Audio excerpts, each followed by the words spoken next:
So I have an app on my iPhone. It's called Until. It essentially takes the title of an event, the date and time, as well as a picture, and it gives you this simple yet surprisingly stylized countdown clock. Well, my Appalachian Thru hike countdown clock just crossed 100 days. Shit is about to get really real.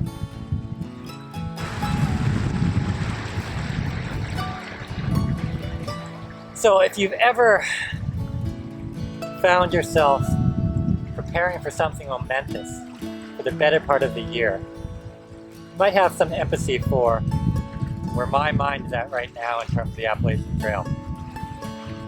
With 100 days to go, my mind is a consternation of dichotomies.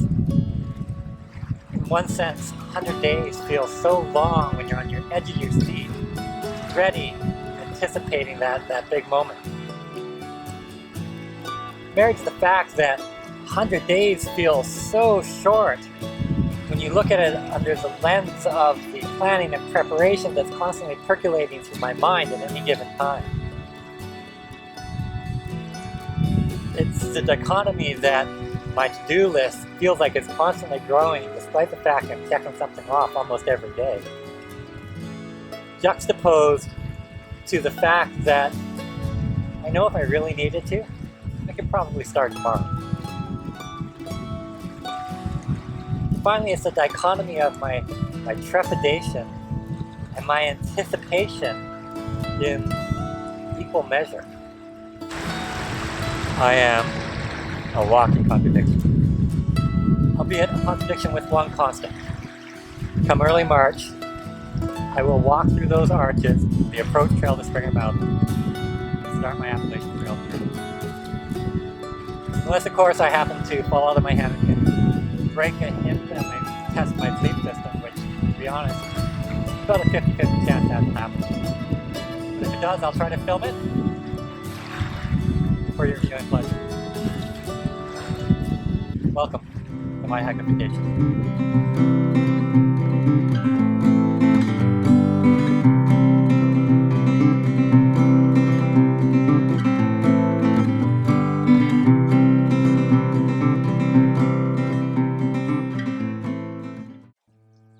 When I was 5, I could fly.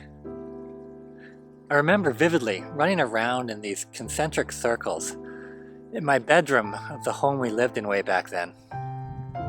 I would progressively gain both speed and dizziness in equal parts until you reach that moment where momentum circumvented the laws of physics and I would take off. I would launch like a shot put launching from the putter's spin, and I would fly. Granted, my flying was confined to the four walls of that room, but it was flying nonetheless. And it wasn't a flight of fancy. It wasn't the symptom of an overactive imagination of a 5-year-old hopped up on too much sugar. Rather, I remember it as clear as going grocery shopping yesterday. That room was my Narnia, and it was all-encompassing. When I tell people I want to hike the Appalachian Trail, I typically get one of two responses, at least for those that know what the Appalachian Trail is. The first is the, wow, that's so cool. I wish I could do that. I love that response, as typically it then follows with an animated conversation about gear and logistics and just a passion for hiking. The second response is more the, wow, with a little bit of shock. That raised eyebrow with that questioning undertone. And inevitably that's followed by the, why would you want to do that? I have a tough time with this response a little bit because I feel compelled to rationalize why I'm going to hike the Appalachian Trail if for no other reasons than to remove the perception of my waning sanity. Yet I struggle to articulate my why. Zach of the Trek, who wrote Appalachian Trails, recommends in his book that you write out a list of the reasons you want to hike. And you use that to deal with some of the psychological aspects of the trail, especially when those days are tough, and you bring that list out and you remind you why you're hiking. And countless upon countless of people have done just that. And they've written out their reasons in a succinct, poignant way. Bullet lists of 5, 10, whatever. Remind them of why they're hiking. I don't have that list. I don't have those reasons. My life is pretty stable. I'm not hiking to something or away from something. I'm not trying to find myself or reinvent myself or remove myself from society. I didn't recently graduate university or starting a new chapter in retirement.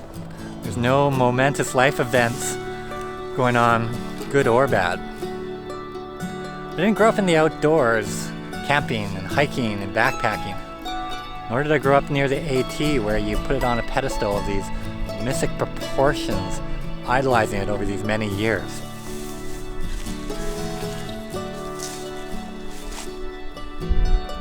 I'm not looking for solitude or tramline.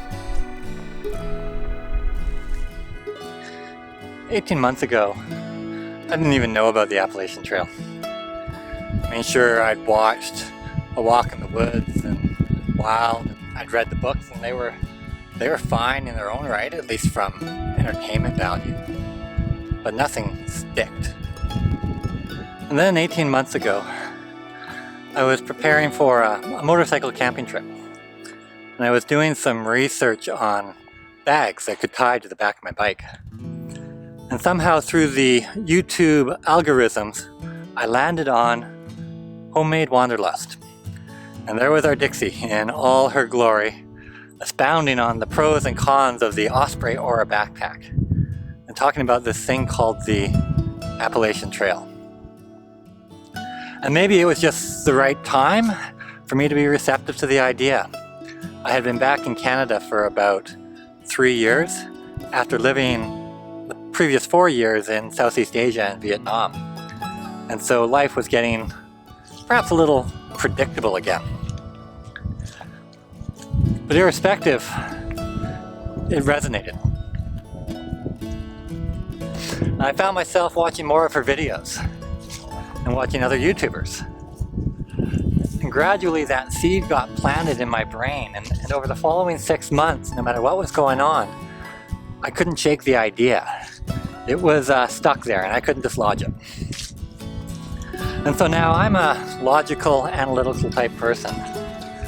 But the reality that I was going to hike that trail became very real, in the absence of any logic.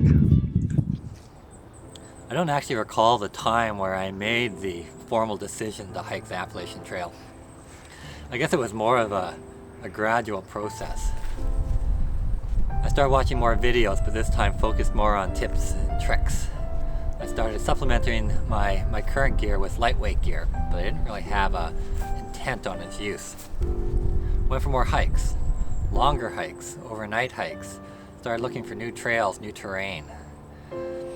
And ultimately, when I got to the point where I told my family that I'm going to take on this monumental feat, granted it took about another 6 months before I figured out the work stuff, it seemed like the decision had already been made a long time ago.